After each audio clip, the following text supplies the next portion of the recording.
Well, it's good to see we have the C1 women in the program. It's going to be an Olympic event in 2020.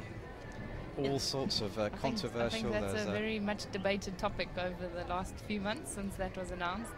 Well, there was a meeting in Peru, wasn't there, and a vote had to happen. And the idea, I was speaking to Frank Gardner, who's the chairman of the sprint committee a couple of days ago, and he said, I can quote him on it, he said the idea is by the 2015 Worlds, they want to have 15 nations, or 25 nations competing. Wow, that's quite a lot, considering there's not so many nations that do C1 men. So it's really, in Canada, there's many women that do canoeing. As kids, we all learn how to kayak and canoe.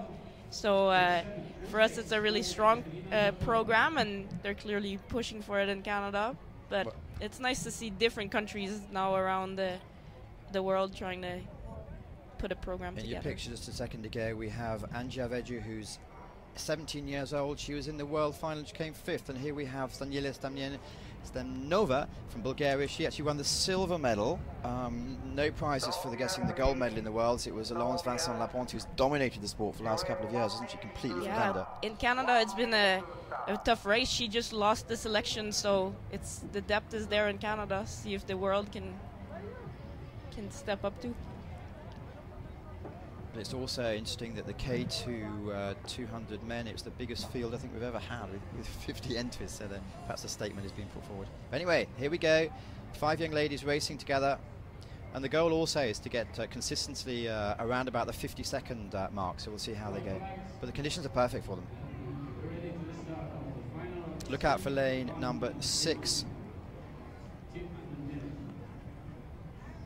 2 from Ecuador, 2 from Uzbekistan.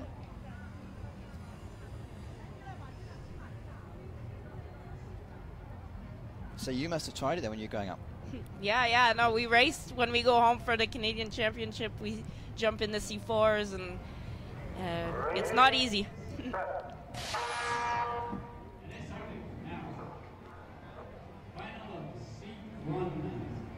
And here we go, the 2 girls who actually made it to the final of the Worlds are actually putting down a statement. They seem to be slightly ahead of the others. You can see their stroke rate is pretty high, and they're really pushing for it. So I think those boats are going really well in the front there, and that's probably exciting to see if they're trying to develop the sport so much, to see that their styles are coming along as well, and they're pedaling well. It's really close race, so it's really exciting to see. So Ecuador against Bulgaria. So far Ecuador has the advantage. Only 17 years old, as I say. Youngest competitor then might be taking a gold medal. It's going to be both about the closest race we've had this weekend. Ecuador take a gold medal. Bulgaria second, Uzbekistan in 3rd position. I'm sure she's going to be excited with that one. Again, it's really nice to see the South Americans developing their programs and putting some girls in the top in the world, so it's good. And they just cut the time that made the criteria was. Seconds, so a few more federations, perhaps. As I say, the goal is 25 by a year and a half, and that's going to be in Italy. So it's interesting to see how that develops. Well, that's quite a challenge, because I know there's not much canoe men in South Africa, and the canoe woman, I guess, has to try and step up as well. So Bridget, I'm not sure I will change.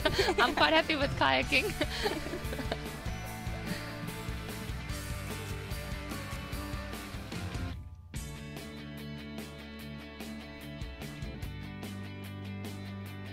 Well, is that a wrap-up of the 200-meter races for the day?